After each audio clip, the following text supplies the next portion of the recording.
do most of the talking for me. You knocked it out. This I'll will be do the an missing man for interpretive dance. who will be sitting there? Bill Johnson. This is our imaginary Leatherface in this chair. We're pretending that Bill Johnson is here. Yeah. He would do a rap for you. Right. Or he would do a horror haiku. He actually does do that. That's awesome. Yeah, he's awesome. Well, thank you everybody for coming to this. Thank you. Look how many people are in the room. It's great. Yeah, Texas Chainsaw Massacre Part 2. It's one of my all-time favorite slasher movies. I know that between the original and that one, some people get flack. They're like, oh, they try to make it too comical and stuff. But I just love it. I love everything. Who are the people that think that? Point them out. Oh! Kick him out. Kick him out. Okay, he gets to ask the first question. Yeah. Yes. Why is He's it the so first common? one. Why is it not so common? Yeah. That's good. Well, at least you're here. So, when I got to the set of Chainsaw 2, one of the first things that Toby Hooper said to me, I'd never met him before, and that's a long story that I'm sure we'll get to eventually, but one of the first things that Toby said to me was that he thought that the original Chainsaw was a comedy. He thought it was funny. And I just thought, that is insane. It scared the crap out of me. I mean, it like, deeply scarred me psychologically, and I didn't think it was funny at all. But Jim Sideout was a gas. I mean, every word that came out of his mouth was hysterically funny. The guy was crazy. He was insane and he was funny. I didn't think it was funny, though. I mean, I thought it was like, Personally, I laughed my ass off. The car, well, you are, that's why you got the part. And Ed chasing the van, wiping his hand on the side of the van, kicking the van. I thought that was so funny. It's a hard shell peppercorn. It's a hard shot. Well, that was Chainsaw 2. That's the second. Yeah, no, that's what, okay, I'm sorry. Yeah, That's where I but was. the first one, you know, I didn't think it was funny at all. I thought it was scary as shit. It freaked me out. I thought it incredibly funny. And that's what made it so twisted, is because there was an ordinariness about the family taking her home and the way they interacted with her. It was so twisted and fucked up, but it was funny. It was like she ended up unwittingly on a bad date. That's the way I read it. And the bad date took her home to his family. Are you talking about Chainsaw 2? Number one. Oh. Talking about number one. Marilyn goes home to meet the family. And there she is. You know? Because it was certainly true of number 2, because you came home to meet Leatherface's family. And Leatherface fell in love with me. I mean, the whole saw, ice bucket, that whole thing, that's a seduction scene. That's a romance. That's a love letter to the middle of my leg. You know, going straight to my heart. Go ahead. I have to, because we were just talking about my friend Brian, who, by the way, says hello to all of you, and he really wishes he could be here. We were just rewatching Chainsaw Massacre 2 the other day, and one of the things we were like, good God, how do you get an actor to do that scene? How do you, what does Toby Hooper say to get you, and I blanked on his name, but the guy who's playing Leatherface, Bill Johnson. to do a scene like that? It was harder to get Bill Johnson to do the scene than it was to get me to do the scene. Because when I got the script, I read it, and the first thing I thought was, oh, fuck, my mother should never see this movie. And then the second big... And did she? Yeah, has she? Oh, fuck no.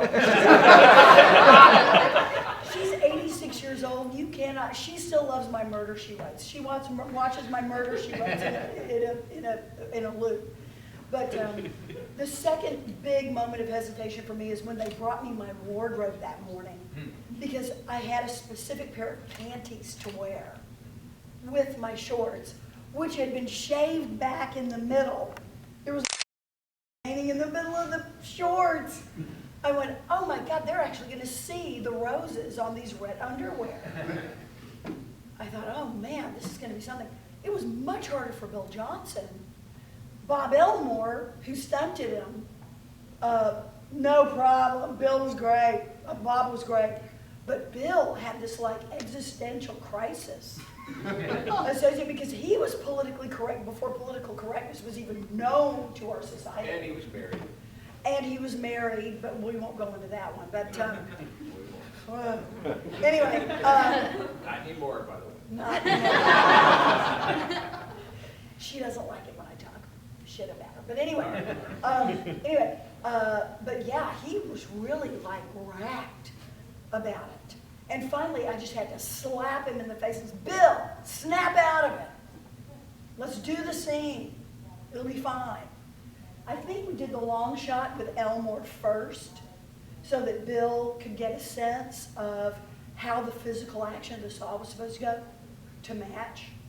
Because Elmore was really super athletic and he had a very powerful upper body. And he had utterly no inhibitions about any of the actions that we were taking during the movie. But Johnson was like, you know, Johnson was sucking on these waxy balls of bull semen every day. What are those things called? I'm not kidding. No, I'll have a drink of water Chinese now. health balls. Go ahead, Bill. Take it away. Yeah, try it. Waxy balls of bull semen, thanks. Actually, they were health balls. I mean, they were some kind of weird, these yeah. balls of bull semen. They were actually, I will talk about them. They were dark green. They were dark green, and they had strange properties. They were dark green, and they had some kind of Chinese herbs in them, and I guess bull semen. And they were meant to keep you from getting sick. And so And I to was give you strength. Yeah, to give you strength 10 pulls. Yes. So I chewed them, and they were very, they were not sweet. I mean, they were bitter and it was pretty gross. But I ate them on a daily basis and never got sick. Which I didn't go the fuck near them. everybody got forget sick it. on the set of Chainsaw 2. Except me. Except you and me. Except me. You and me. I never got sick. You were drinking tequila. Well, that was another key. Tequila and semen balls. The diseases stayed away from me. But poor Bill Johnson had walking pneumonia. A lot of the cast and crew came down with illnesses because Crew flu. there were a couple of things, a couple of situations. One with the chainsaw layer of Chainsaw 2, we shot in the old Austin, Texas Statesman building. That was the old newspaper. And the building that housed the paper was abandoned. I mean, the paper had moved away and left this building in the middle of town. And the building was old school, printing. And so there were rafters in this big building, and the rafters, on the top of the rafters there was about 1.5 inches or 2 inches of printer's ink. Like just from everywhere, from years of, running, printing a newspaper. Just accumulation. And so a lot of people got sick, I think, from inhaling that. Also, there's a long scene where Leatherface is chasing Stretch through these crazy tunnels underneath the chainsaw lair, and there are all these dioramas of like people sitting in, Skeletons. yeah, lawn chairs, skeletons and everything, kind of dressed like tourists, and this crazy, all the colored lights and everything. And all the skeletons that were in these dioramas were all real skeletons. Yes. And, From India and China. Yes, They were short. And the art director, Kerry White, had found that it was cheaper to get real skeletons from countries where life is cheap, I guess, and than it was to get fake skeletons or make your own skeletons. So And there was also some bone dust in the air. So a lot of people got sick from printer's ink, bone dust, whatever else was going on. Gunite, because he gun-nighted, the space was the size of the vendor's room where all of it, where our convention is taking place. That's how big it was, 3 stories high. Right. And massive.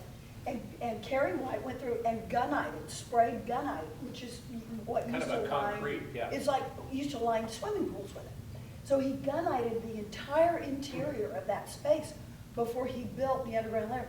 They trucked in dirt and dust and all kinds of shit. And Skeletons, skeletons, printer's ink. printer's ink, the whole thing. But I thrived in that environment. I loved being sweaty and dirty and being in this little playground that they'd made just for me, you know? Yep. And I loved it. It was the best job I ever had. And I had, I drank tequila at night. I didn't drink on the job. Ate those balls. And, and I never got sick. So, I guess the two of us were, we really were in our own element. For me, it was like a dream come true. I'd never had a job anything like that before. And, for me, it was like, it was like running away to join the circus and first of all, there is a circus to run away to. That was good. And then them wanting to, letting you stay. I think that was the whole point was I had never, I'd come from the Midwest from a railroad family, Republicans, the whole deal. So there was a sense in my family that, you could go out there and work. And the idea that you would be actually, employable as an actor and make a living acting, I mean, that was not part of my family's deal. So the fact that I was able to do that and that got this amazing job through real, a lot of crazy circumstances. And the work was play. The work was play. Well, it was hard. It was hard as shit, actually. But it was I don't know about your experience. It was running, jumping, and playing. Because I come from the South, and I grew up in the woods, and all we did was run and jump and play all day long. And the fact that we could just go and play and have a good time, and we both also had a mess. It was the greenness of the sperm and the balls. I don't care with sperm. I mean, Okay. unless he told you something. What I wanted to know is, and I know that we talked about this a little bit earlier, it's really interesting, it's so funny, is how each of you got involved in the film. And take us through your auditions. What went into that? It is the world famous audition scene. And it's only illustrative of the fact that taking some risks, even if you lose, even if you risk making an ass of yourself, it's still worth doing. Because at least it seizes the imagination of the filmmaker when you're in the room. Because when you're auditioning, that's your one opportunity to have that audience belong totally to you, and the material is yours, and it's your moment. And to go from being basically kind of a supporting player, day player, not a lot of stuff to do, to having something to do that's heavy duty 12 hours a day, sometimes more, that was phenomenal. A lot of the times more. See, my experience was a little different because we were all getting scale plus 10. And scale plus 10 is basically, you might have gotten more, but that's basically minimum wage. So I was getting minimum wage, and because of minimum wage, there's something called, in the Screen Actors Guild, you work 12-hour days, and then you get some overtime, if it goes beyond 12 hours or whatever. And then when they break you, they have to give you what is called a 12-hour turnaround, meaning, the time you get back to the hotel, the clock starts, and they can't really pick you up until 12 hours later.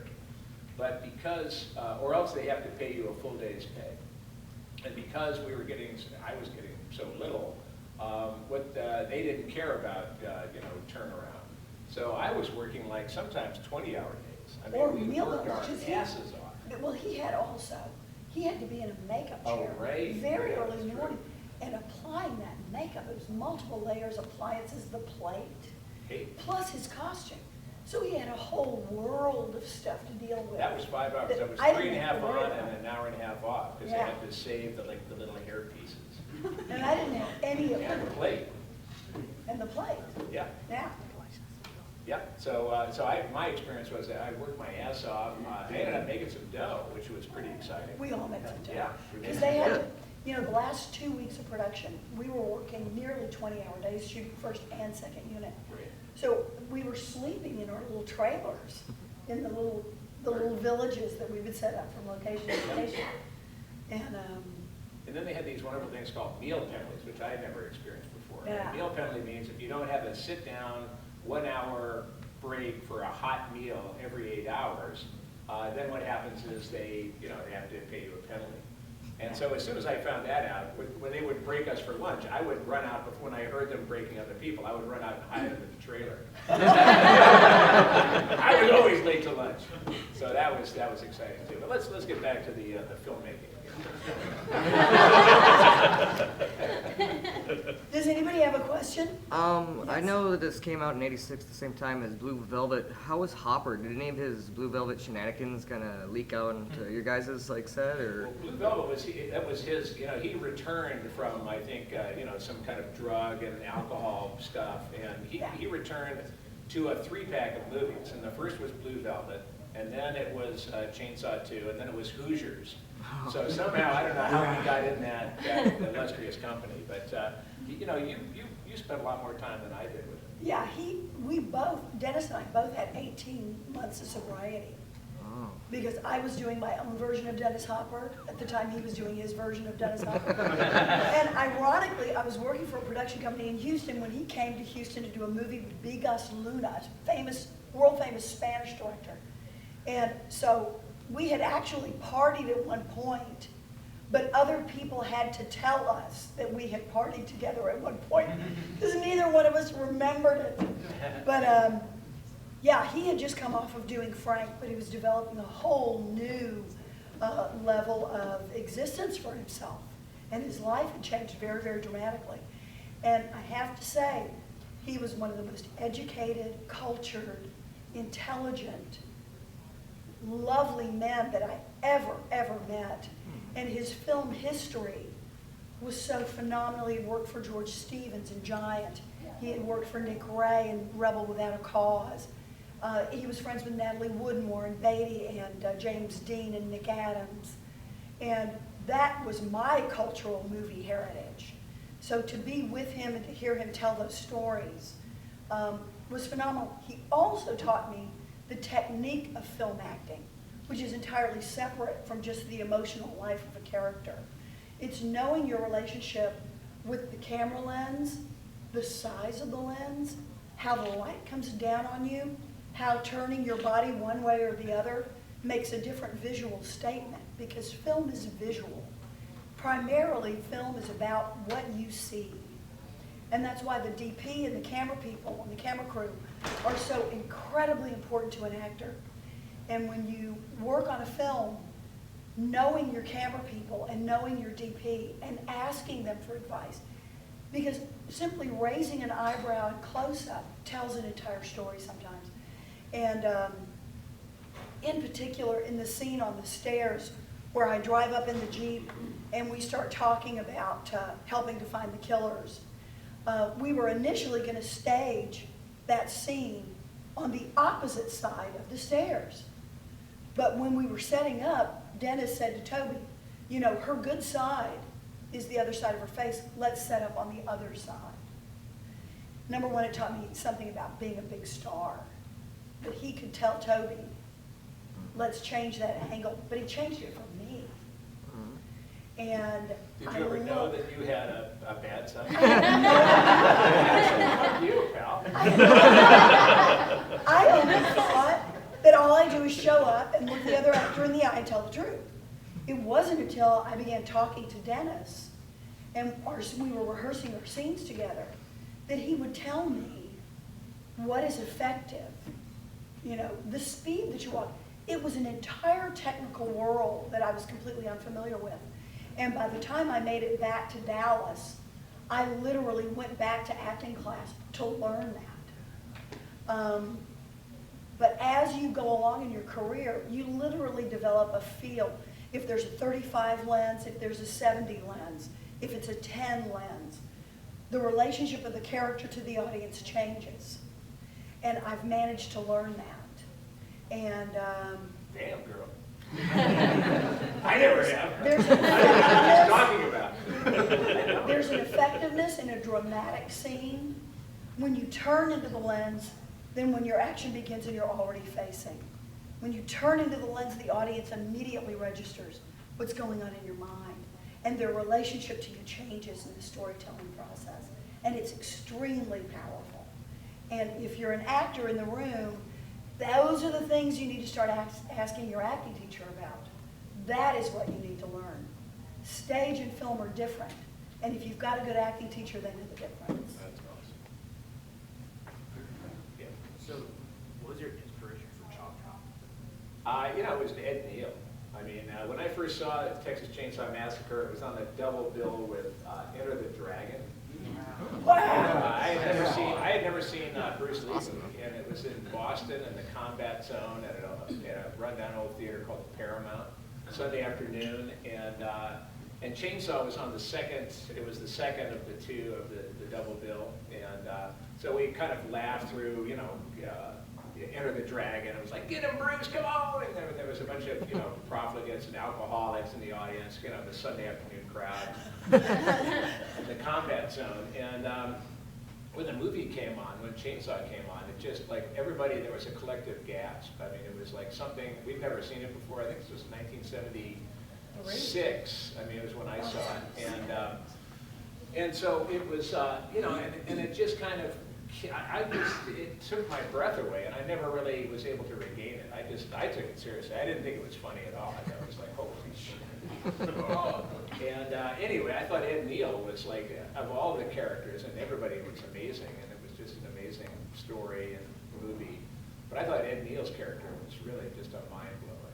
I think what really blew my mind was not only was he loopy, but when he got into the van, and at one point actually got his straight razor out and started cutting his thumb, which, was some kind of like, and then kind of looking up like, kind of this face of like, have I done something wrong? Isn't that okay? There was something so weird about it, and I just was captivated by Ed Neal. So years later, I did a short film called The Texas Chainsaw Manicure. Set in a beauty parlor in Staten Island, and one of the things that, and I played a character. I played the hitchhiker character. I played the Ed Neal character, and and my wife, I dropped my wife off at a beauty parlor. She gets her hair done, and then she wants a manicure, and so the beautician goes manicure, and you hear this saw start up and this sliding silver door in the beauty parlor, and out comes Leatherface with a saw, and this woman is sitting under a dryer going, oh no!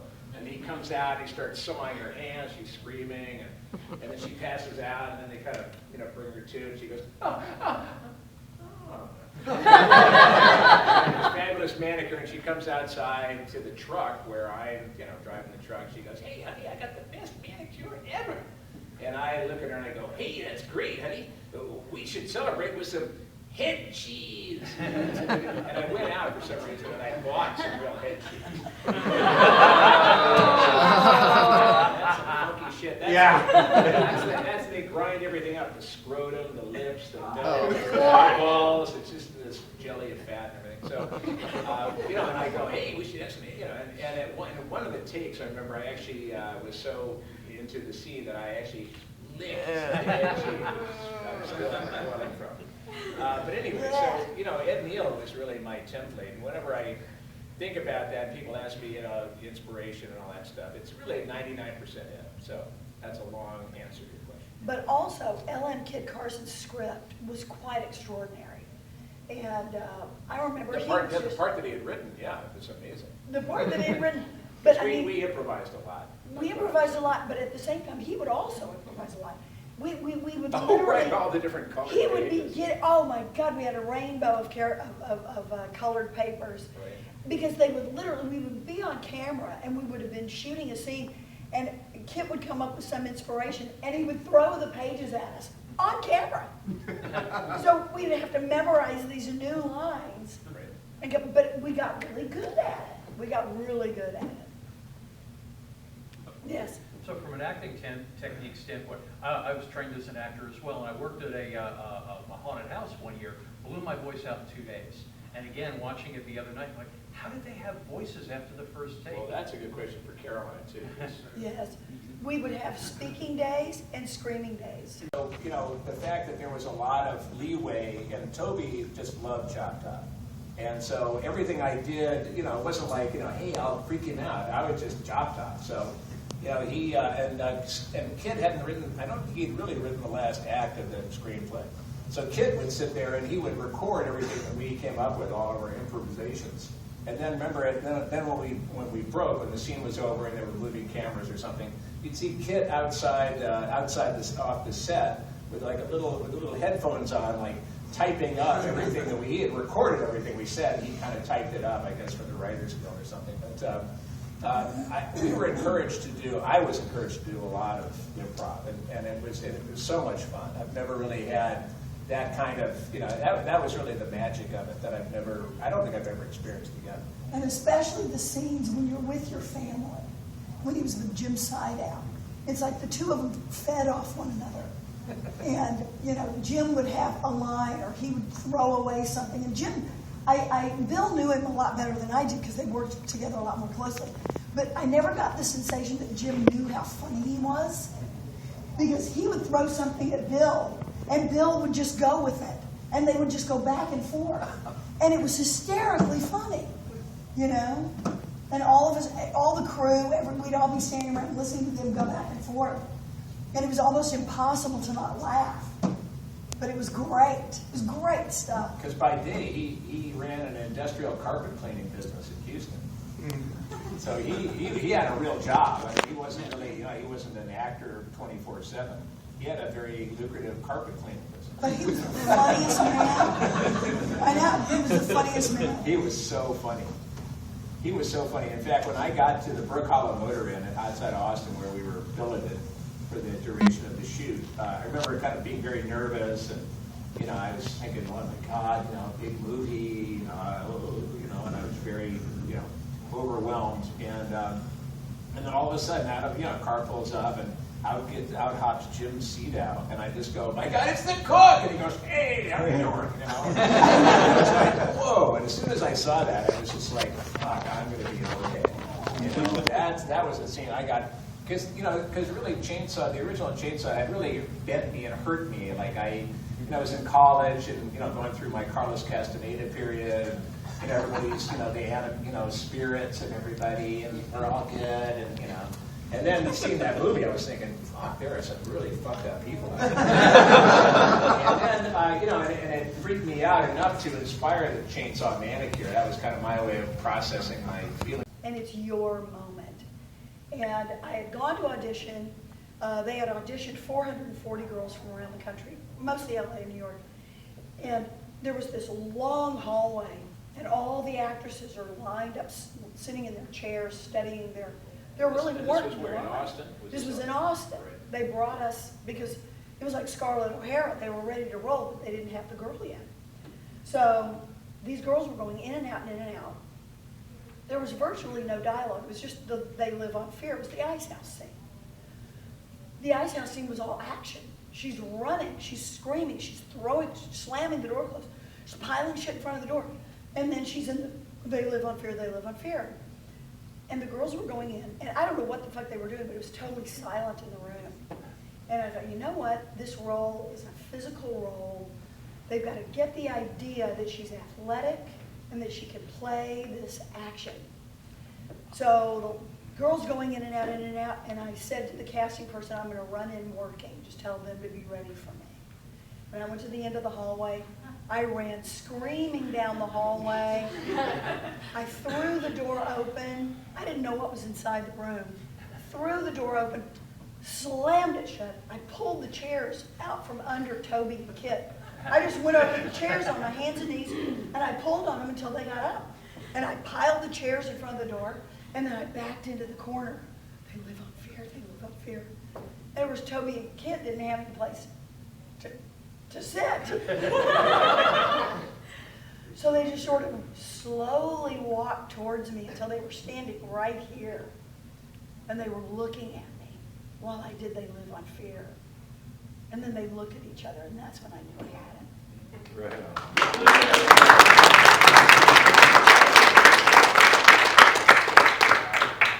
It's awesome. Yeah, but yours is a risky story too.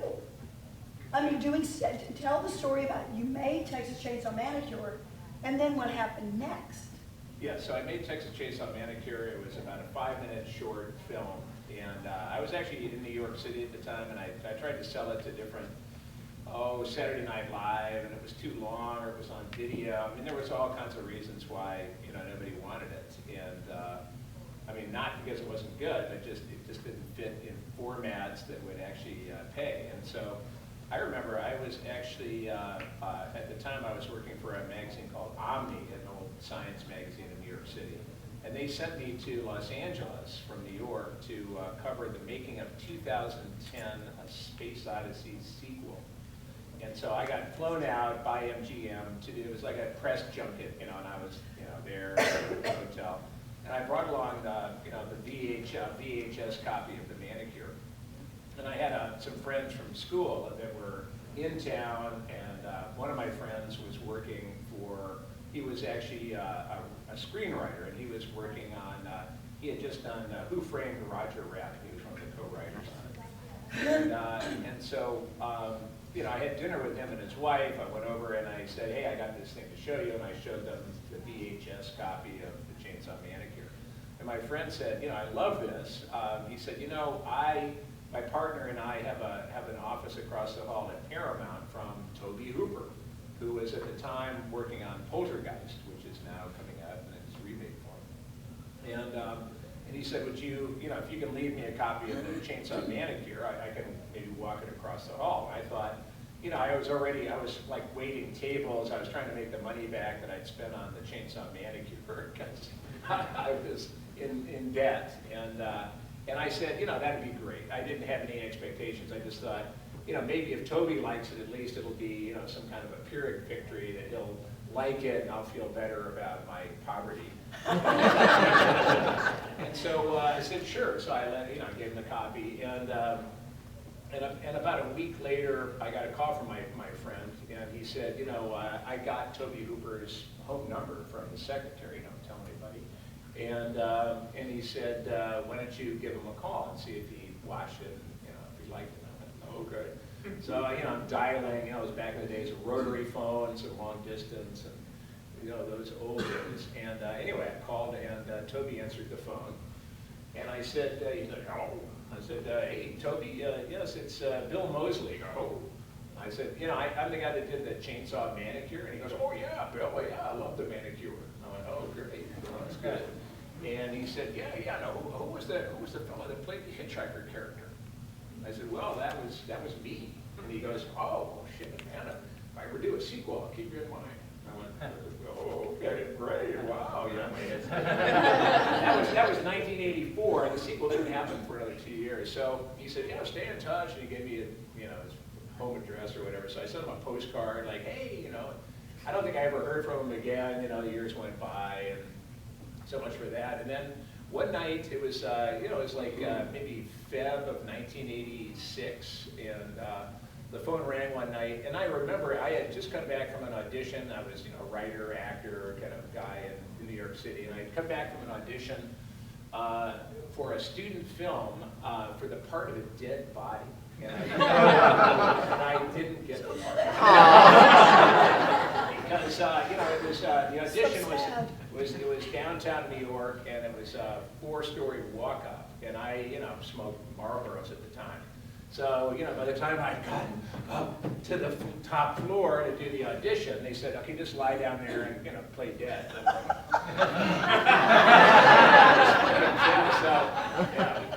Next. I didn't get the part of the dead body. And so I was a little glum when I got home, and I got the phone rang, and I answered the phone, and it was this guy who said, is this Bill Moseley? Yeah. And he goes, oh yeah, this is Kit Carson.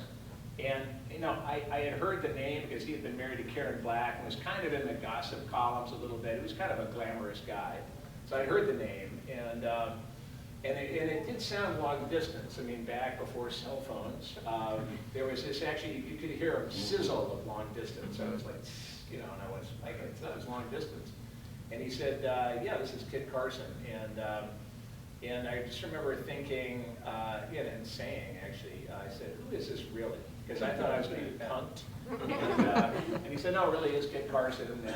And I want you to read a copy of the Texas Chainsaw Massacre too, and I want you to get your address. And so I gave it to him. I kind of figured that it was Kit Carson, I guess. And gave him my home address, and I got a copy of the script in the mail. And he said, keep an eye on the character Platehead. And Playhead was the original, character name for Chop Top. But then there was some kind of a Masters of the Universe character, so I think there was a legal problem, so Kit renamed the character Chop Top.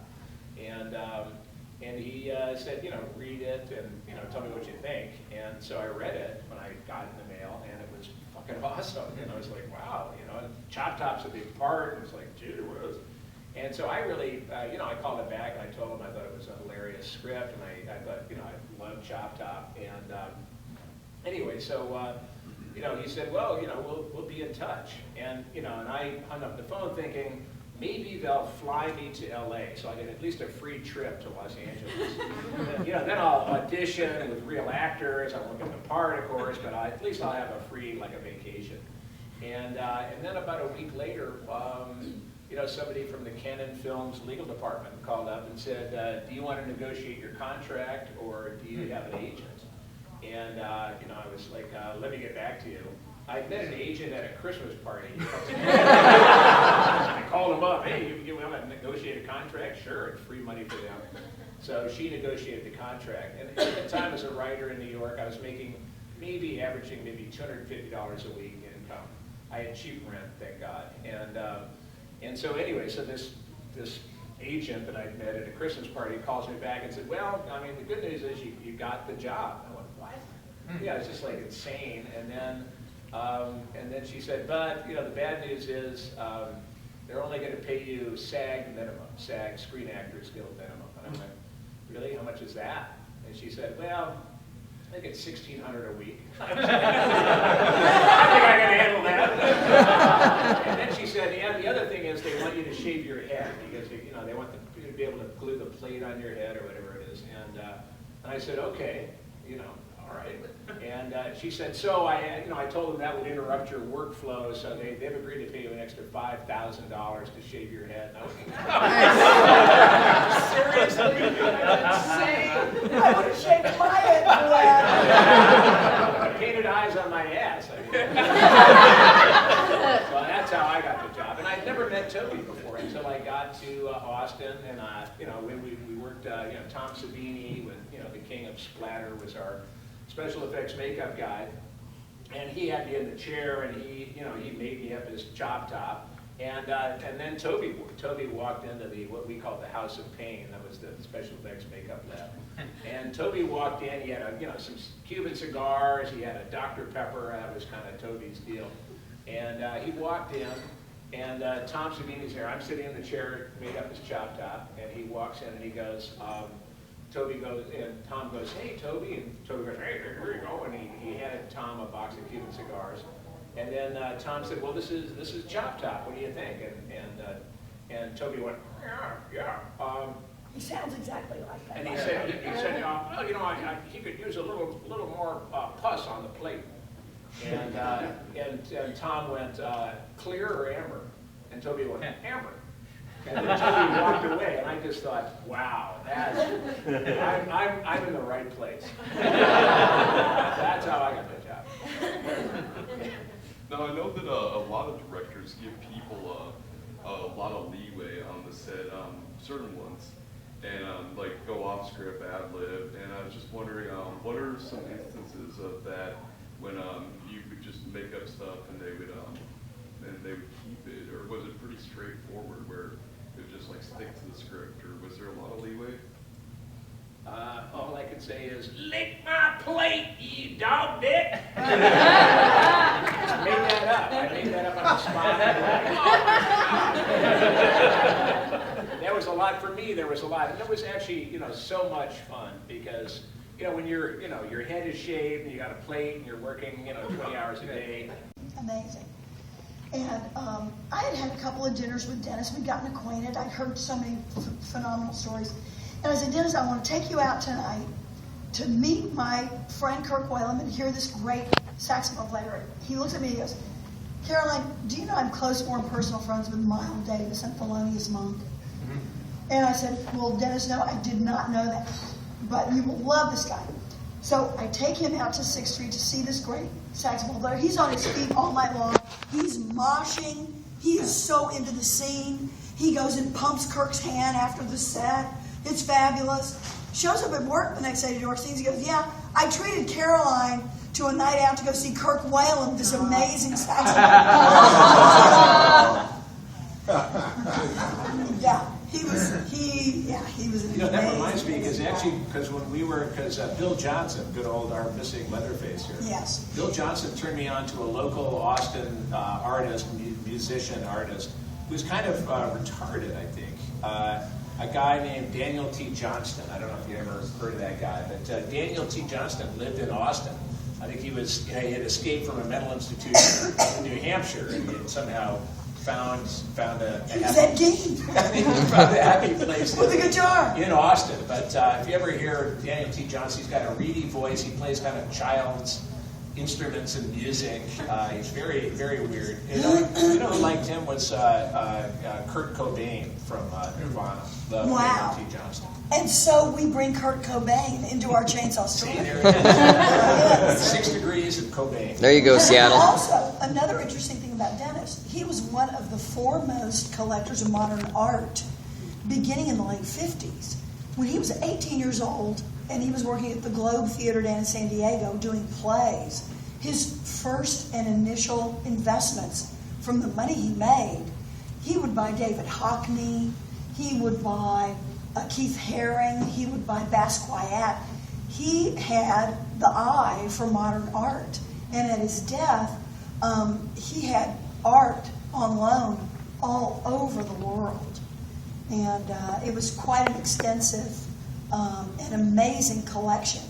And it freaked me out enough to inspire the Chainsaw Manicure. That was kind of my way of processing my feelings about it. And then seeing Jim that day, that first day, and just seeing him like, hey, how you doing? You know, and realizing, you know, shit, I'm part of the family now. And it was really a case of if you can't lick them, join them. And as soon as I jumped the fence, and I was now not just, you know, judging and being a little college guy, but now I was like part of the Chainsaw family.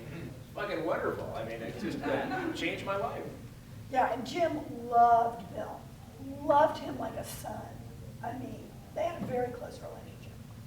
Which Yes. was such an honor to play him in the remake, you know, of the Texas Chainsaw 3D. Yeah, it was a great honor to play Jim. So Yes. yeah, Yeah, you. He actually took my answer because he did play Jim in Texas Chainsaw 3D. yes, and it was weird because you know, I had to like match Jim. I had to play Jim, and I was kind of trying to figure out how to do it. And what really finally happened was that I finally found Jim in just his posture. You know, because if you try to play, you know, if you're up here and you're trying to play the cook, you know, hey, you know, whatever.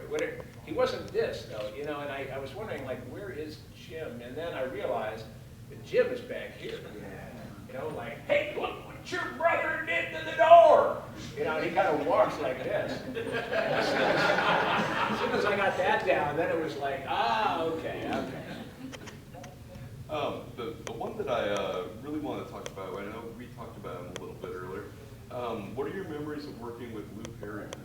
Oh, I miss my Lou. I remember I showed up for the first day of shooting, which was the chili cook-off scene.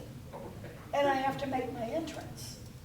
And I showed up to look at the set and block and all that stuff. And Lou he was such a method actor. He was building the fry house. He had been bringing in fries. He built the fry house. So what you see in the movie is what he created. He was building the fry house and he saw me walk onto the set. I know. Cracks me up. And he saw me, and he looked at me, and he walked across the set. He took my hand in both of his, and he looked deep into my eyes, and he said, hello, darling. And I loved him ever since. And we stayed in touch until he died, when he went to jail for tax evasion. And, Right after Chainsaw, they let him like stay out a little longer so he could finish the shoot? Well, I think that he had to go serve. He had some appeals processes, and that took another year or so. So the movie had been out by the time he went to jail. And of course, the guards had seen it and all the inmates had seen it, and it was a very low security jail. So he had a pretty easy ride. But I sent him a little Christmas tree that first year. I put it in a box, you know, and it was one of those fake ones that you get, like, you know, at the arts and crafts stores. And I sent him a little Christmas tree. Oh my God, he loved that so much. But we talked on the phone forever. We had the most lovely relationship, and he was a very easygoing, lovely, lovely, sweet man. But he had known Toby forever. He had done with Eagle Pinnell. Yeah, he was in Last Night at the Alamo. In 1973, which was roughly the same year they shot Texas Chainsaw Massacre, where he was a cameraman on that show. They did a movie called The Whole Shooting Match, and then they went right into another one called Last Night at the Alamo. And Eagle Pinnell was the Austin filmmaker who wrote, produced, and directed those films. And that was the inspiration for Robert Redford to create the Sundance Institute. Redford said, the minute I saw those films, I realized that film takes place in other places too. And they did a fantastic remastered version of those films. If you really want to see Lou at his best, those are the films you want to see, because they're really terrific. Yep. And I had fun beating him in the head with a hammer, and it was so funny because poor, you know, And the he radio loved scene- every minute of There's it. a radio scene where I'm like banging him on the head, and Incoming! and it was so funny because you know, we were in a very, you know, dark, close room, very hot. It was real movie cameras, so there was lights and it was hot, the whole deal. And I'm supposed to. This is after Leatherface has burst through the door and knocked Lou down onto the floor of the radio station, and then I jump on him and start whacking away. And I had a hammer, but it was foam rubber. It looked like a regular claw hammer, but it was foam rubber. It had like a little metal rod inside it. Actually, it was like a coat hanger. It's like a coat hanger wire, basically. It wasn't a metal rod. So it was very flimsy, as it turns out. But so we started doing this scene, and Tom Savini's right off the shot, and he's sitting there with a blood jet, and he's like pumping blood. There's a tube that goes up Lou's leg, up behind his shirt, through his hair, and it kind of ends. The opening is right in his hairline. So when I started hitting him, Tom Savini is sitting there pumping blood, and his blood is spraying out of Lou's head, and I'm banging away. And so poor Lou, I mean, each time, I hit him in the head a bunch of times, and he had like, you know, sticky blood. It was hot in there, and he was not, you know, he wasn't, you know, completely happy with it. But I was, because I was, you know. And so it was so funny because, you know, we had done maybe 20 fucking takes. we had done, I think we had done at least a dozen takes, and sometimes there was cut, and then I'd say, what? You know, and I'd look, and the hammer would be bent. So that, you know, I couldn't use that. So finally, you know, I was trying to get it right and hold the hammer so that it wasn't going to bend, and Lou and Tom Savini pumping the blood. And finally, we've done it about a good 13 times. And I remember Toby goes, well, yeah, that was great. Oh, let's do one more take. And I looked up at Toby and I said, well, Toby, am I doing something wrong here? And he goes, hell no, Bill, I'm just having fun watching you. He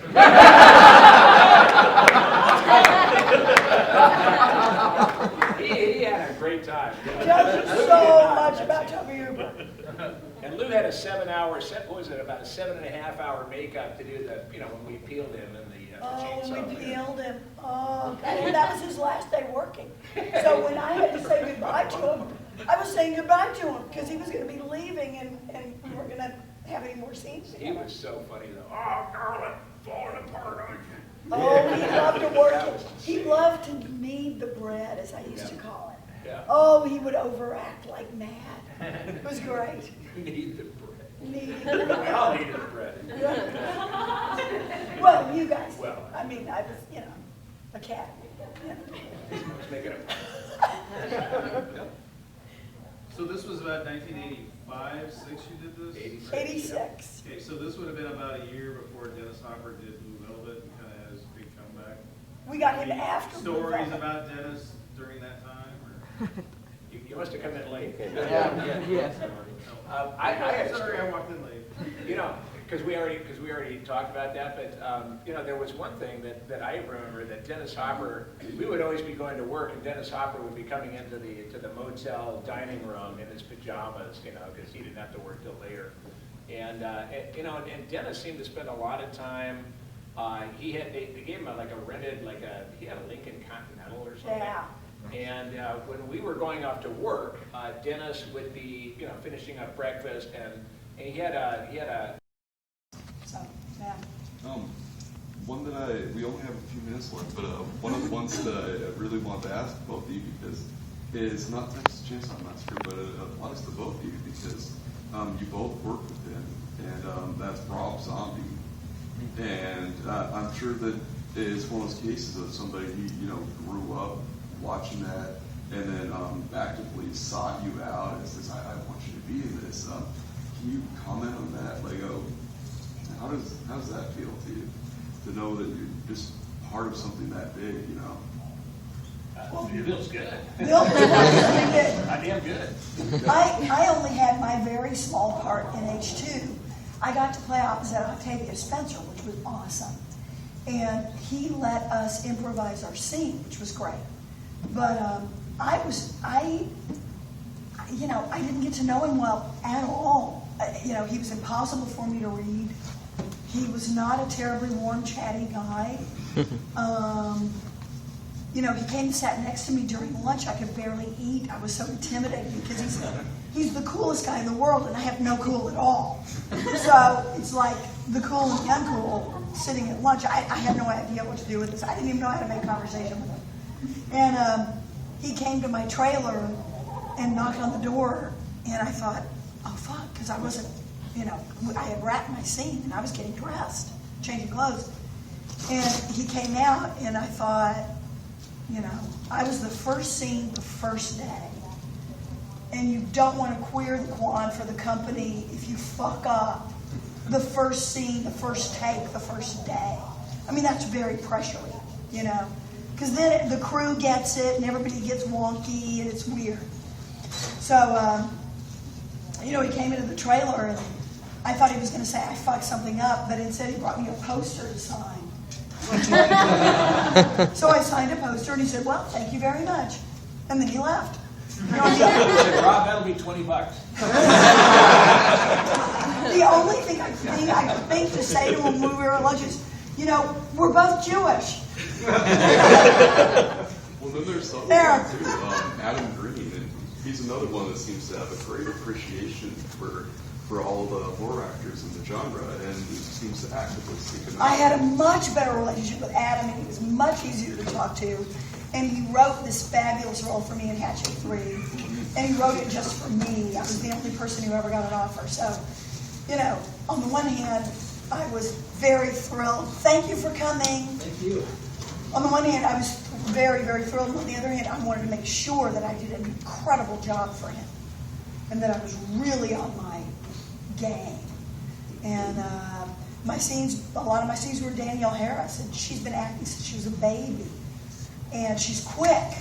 Boy, she puts the speed on. She's got top spin on the ball. So, you know, and I had pages and pages and pages of exposition dialogue.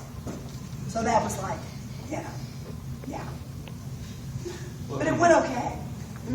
Well, everybody, I think that we're about out of time here. Maybe we could have time for just a couple more questions. Yeah. Were there any scenes that were actually cut that you guys wish made it to the screen? Which films? Chainsaw 2. Chainsaw 2? You know, in the So original, many. the original script, you know, it had an opening that was very cool. It was really an anti-yuppie movie. Anti-cat. Kit Carson, you know, it had this like, you know, the original script. I remember it. You know, it opened with, you know, there's a, you know, a Lacoste shirt, you know, and a chainsaw cuts it in half, and there's like a bunch of shoes, and a chainsaw cuts it in half. So there's this kind of opening thing. There was also a scene, I think it was Caroline's scene with Dennis Hopper when she meets him in his hotel room. He's been drinking mezcal, and right before she shows up, he kind of goes through, remember that movie with Catherine Deneuve called Repulsion?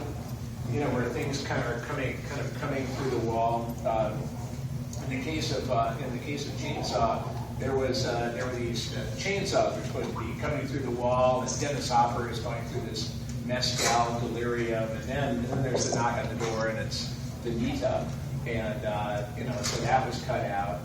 There was a bunch of things. We had a second unit director, Newt Arnold, who shot some things that I guess didn't make the final cut, that I guess weren't worthy of it. That we had, there's Joe Bach Briggs. And, on some of these, additions, there are deleted scenes, and there's a Joe Bob Briggs. So in love with Joe Yeah. Bob. He was a Texas Jew boy. I was a Texas Jew girl. I wanted to marry him so much. He didn't look twice at me. I thought he was gay. I love TV Dinner. TV Dinner was a fantastic character.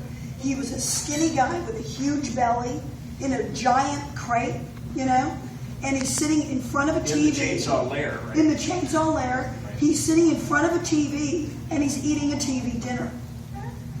And I run by him, and he says, "Oh, please, can you let me out when this show is over?" And that was very funny. And then there was a little bit of exposition that tells you that Dennis had a long love affair with my mother. And of course, the implication there is that Dennis is in fact my father in the movie. And so that got all blown to hell. So, Canon kind of fucked us over. So it wasn't a good relationship. It was abusive. The check's cleared and I didn't get hurt. So. Yeah, there you go. Sorry, we're out of time here. The next panel is going to start, but I just want to thank both of you for coming